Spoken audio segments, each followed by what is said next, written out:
안녕하세요. 오늘 저희가 함께 파헤쳐볼 이야기는요.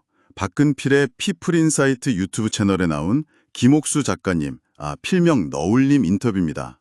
아, 네. 그 영상 저도 흥미롭게 봤습니다. 간호사로 시작하셔서 작가, 또 강사까지 좀 예상치 못한 길을 걸어오셨더라고요. 네, 맞아요. 이 인터뷰를 보면, 원치 않던 길에서 시작했지만, 결국에는 계속 새로운 걸 찾아서, 뭐랄까, 자신만의 의미 있는 길을 만들어가는 과정이 잘 보입니다. 그렇죠. 특히 그 꾸준함, 그리고 예상치 못한 기회, 또 간절함, 이런 키워드들이 딱 보이더라고요. 맞습니다.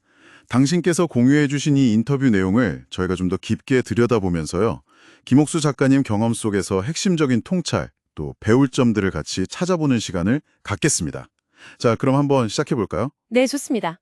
먼저 그 시작점을 보면 사실 간호사가 되고 싶지는 않으셨다고. 네, 그랬다고 하죠. 집안 형편이나 뭐 현실적인 이유 때문에 간호대에 갔지만 마음 한구석에는 그 어릴 적 작가의 꿈이 계속 있었다는 거잖아요. 그렇죠. 그런데 글쓰기는 정말 우연한 계기였어요.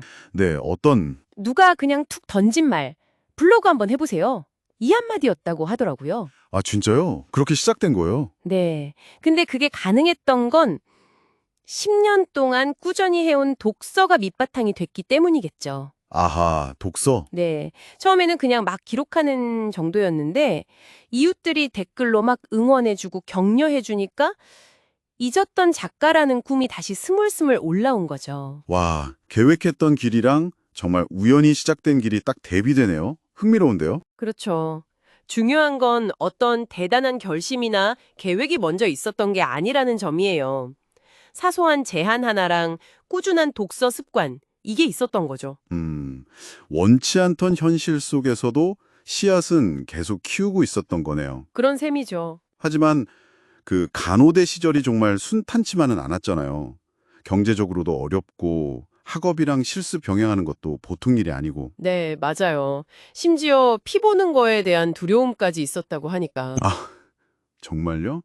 간호사신데? 네. 그래서 여기서 멈추면 끝이다. 약간 이런 생각으로 버텼다고 하더라고요. 그 절박함이 느껴졌어요. 그 생존 자체가 목표였던 시절의 경험, 이게 오히려 나중에 큰 힘이 된 것 같아요. 네, 저도 그렇게 봤습니다. 임상 간호사 때 3교대 근무제 엄청 힘들었다고 하고요. 그렇죠. 3교대. 어쩌면 그런 극한의 상황들이 역설적으로 나는 진짜 뭘 원하지? 어떻게 살아야 하지? 이런 질문에 더 치열하게 던지게 만든 건 아닐까. 그런 생각도 들더라고요. 절박함이 길을 찾게 만든다. 네. 그런 과정을 거쳐서 이제 임상을 떠나 강사가 되셨는데 여기서 또 다른 시련이 네. 이것도 참. 강의 초반에는 뭐 수강생들을 다 졸게 만들어서 졸음제족이라는 별명까지 얻으셨다니. 아, 정말요? 예. 근데 더 놀라운 건 보수가 정말 적었는데도 16년 동안 강의를 계속 해왔다는 점이에요. 이건 보통 의지가 아닌데요. 이게 정말 대단한 지점이죠. 여기서 그 꾸준함의 힘이 딱 보이는 거예요. 네. 당장의 뭐 인정이나 보장보다는 그 배워서 남주자는 어떤 사명감, 그리고 스스로와의 약속? 이런 걸 지키려고 했던 것 같아요. 배워서 남주자. 네. 그런 묵묵한 시간이 차곡차곡 쌓였기 때문에 나중에 블로그 글이나 유튜브 영상이 그냥 개인 기록으로 끝나는 게 아니라 외부 강연이나 책 출간, 뭐 일원인 개발 제안 같은 구체적인 기회로 연결될 수 있었던 거죠. 그 스티브 잡스가 말한 커넥팅 더 더츠. 점들이 연결되는 순간이네요. 딱 그거죠. 네. 처음엔 의미 없어 보이던 점들이 나중에 돌아보니까 하나의 선으로 쫙 이어지는 경험. 노력하면 보상이 따른다는 걸 직접 보여주신 거네요. 맞습니다. 그 배워서 남주자는 철학도 참 흥미로워요. 남에게 주려면 더 제대로 알아야 하니까 결국 자기가 더 성장하게 된다는 거잖아요. 네, 그렇죠. 이타적인 동기가 오히려 자기 성장의 더 큰 원동력이 되는 거죠. 그리고 이 모든 과정에 어떤 근본적인 에너지를 간절함에서 찾으셨어요. 간절함. 네. 이 간절함이라는 게 단순히 그냥 원한다 수준이 아니라 실제 행동으로 이어지게 하고 어려움을 뚫고 나가게 만드는 엔진 역할을 했다고 봐야 해요. 행동하게 만드는 힘. 그렇죠. 그리고 또 하나는 남들이 잘 안 가려는 길, 하기 싫어하는 일. 예를 들면 당시에는 좀 비주류였던 병원 CS 강의 같은 거요.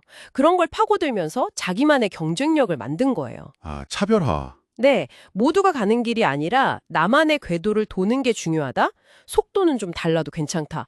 결국 각자의 정상에서 만날 수 있을 거다. 이런 메시지를 주시더라고요. 자신만의 궤도. 멋진 표현이네요. 그리고 행복이나 사랑도 뭐 대단한 성취가 아니라 그냥 소중한 사람들이랑 함께 있는 것. 거기서 찾는다고 하고요. 오늘 김옥수 작가님 이야기를 쭉 따라가 보니까 인생이라는 게 정말 예측 불가능한 길의 연속이구나 싶어요. 네, 맞아요. 계획대로 안 되는 순간들이 오히려 새로운 문을 열어주기도 하고 또 당장 결과가 눈에 안 보여도 묵묵히 쌓아가는 그 시간의 힘이 얼마나 중요한지 다시 생각하게 되네요. 특히 그 간절함이라는 감점이요. 이게 그냥 막연한 바람이 아니라 어떻게 구체적인 행동과 결과로 이어지는 동력이 될 수 있는지 이걸 정말 생생하게 보여준 사례 같아요. 네네. 그리고 남들과 비교하기보다는 자기만의 속도, 자기만의 방향, 그 자신만의 궤도를 존중하면서 나아가는 태도도 참 인상 깊었습니다. 그렇다면 당신의 삶에서 지금 가장 간절하게 바라는 것은 무엇인가요?